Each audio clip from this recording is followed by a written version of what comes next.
Okay, magandang araw mga kateknik. So, ngayong umaga nag-prepare ako ng ah, inumin at pakain ng ating mga sisiw at manok, no? So, ito yung ating tubig, malinis na tubig, mineral water to. Yan, para sa ating sisiw. Hati-hatiin lang natin bawat batch, no?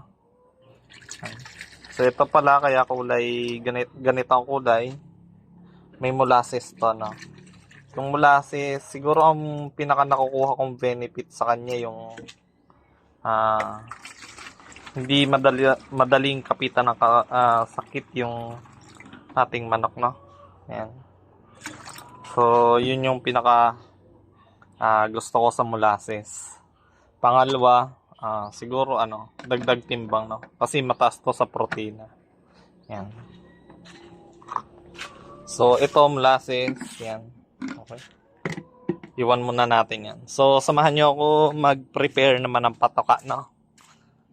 Ito naman yung ginagamit kong patoka sa ating mga manok, no? So, ito ay Integra 3000, pero mas prefer ko yung Integra 2000 kasi mas maliliit ang butil nun kumpara dito, no?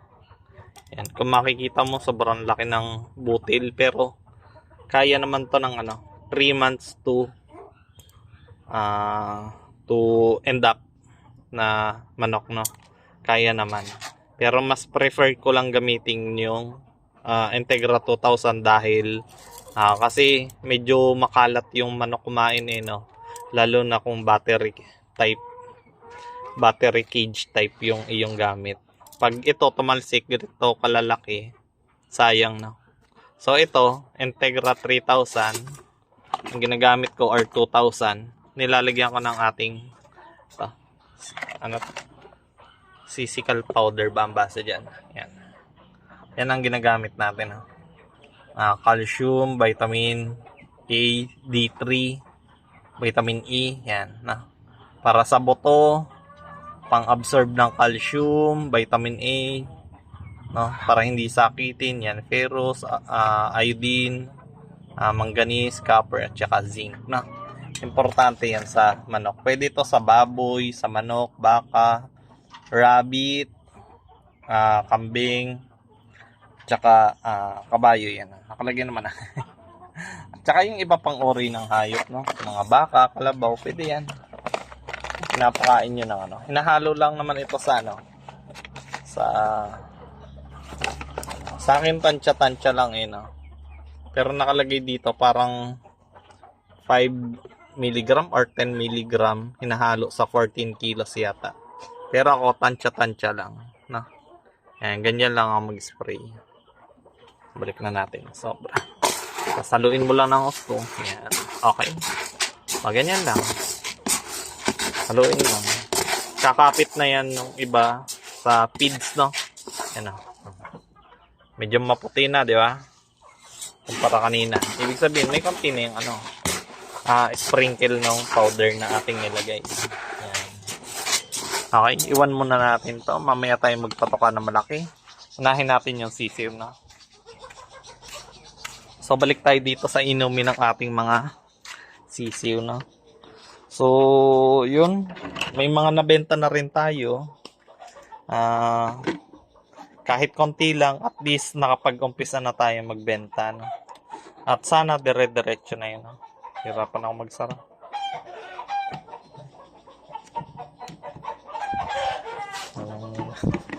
Hirap isa. Okay. Mamaya na natin yun. Hirap isara eh.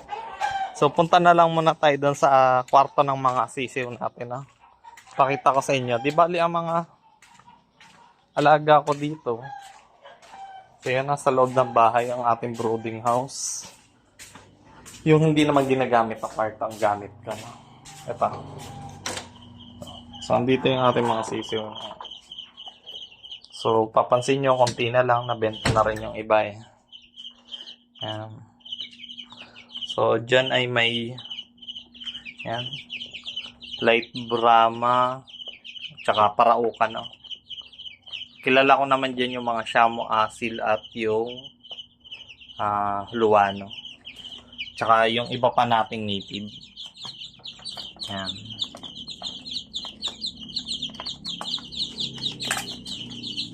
Meron pa dito. 3 box yan eh.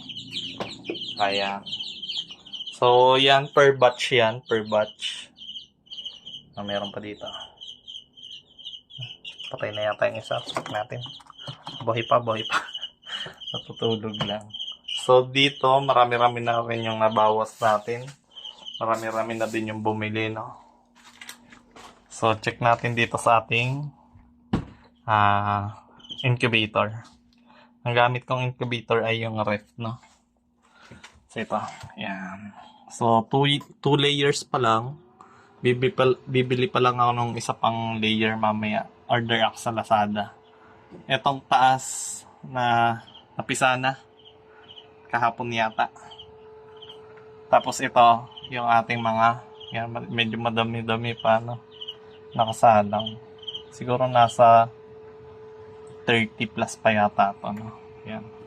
So, dito pala, pakita ko sa inyo, guys. Nakiyutan lang ako. Yan. Ito. Yan. Laki, no? Wait lang, kumpara natin sa ibang itlog. Yan. Okay. Laki. Laki ng pagkakaiba. Doon sa normal size, ito yata jumbo, no? Jumbo. Nakandling ko na yan. At ang special tong isang ito kasi twin. Dalawang laman na sisiw nito, no? So, sana mapisa at mabuhay, syempre, yung dalawang yon. Kasi sa napapanood ko kasi sa YouTube, no? Hindi daw nabubuhay yung mga kambal na na itlog, yung mga jumbo.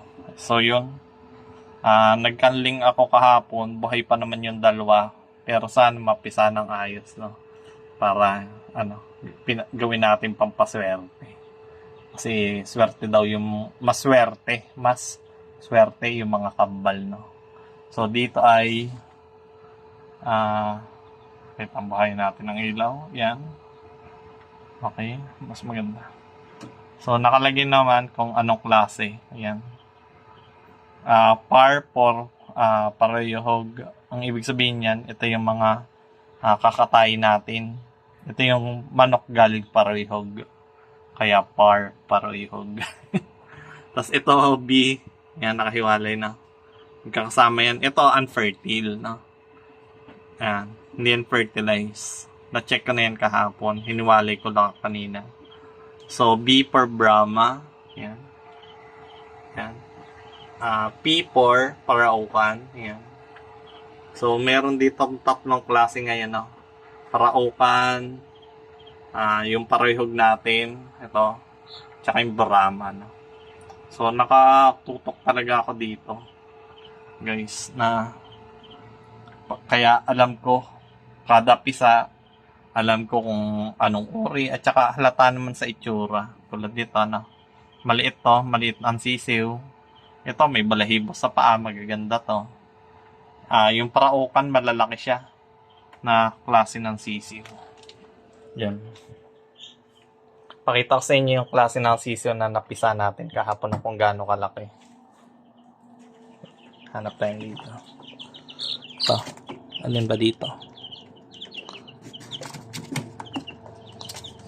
Ito. Ito yata. Tingnan nyo, guys. Kung gaano kalaki. Ayan. Mamalaglag. Ayan. Ganda ng paa. Yung itsura. Diba? May balbas. Paraukan. Laki niyan. Kahapon niya napisa. Malaki.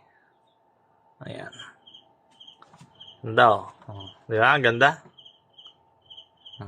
Paglaki niya, ganito na ang kalalabasan niya. Ito, 2 weeks pa lang, pero ganito na kalaki. Ito mga 2 weeks. Diba?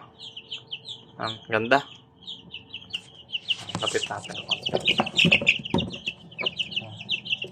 Ito, 2 weeks. Pero ang lalaki na agad. Bilis lumaki. one week to 2 weeks. Yan, ganyan na. Kaya, ganda. May late Brahma tayo, may paraukan, no? Ayan. Ito, yung apat na yan, paraukan niya, no? Yan dalawa, late Brahma natin. Dito tayo sa kabila. Pakita ko lang sa inyo, no? Ayan. Okay. So, yun, yung mabilis tumakbo. Yan, yung isang yan. 1 week, Shamu Asil. Nakakapagtaka kasi Shamu Asil, pero ang liit, no? Or hindi, or nagkamali yata. Wait. Ito yung ating parayhog. Yan yung ating parayhog, no? Tapos yan, Shamu Asil yan. Yan. Tapos yung isang yan, Brahma. Yung brown, ano yan? Paraukan man yan. Ganda din yan. Okay. So, yun lang muna mga ka-technique. Update ko lang ulit kayo. Sunod nating update yung sa Peking duck, no? Baka umitlog na this week. So, yun lang mga ka-technique. Bye-bye!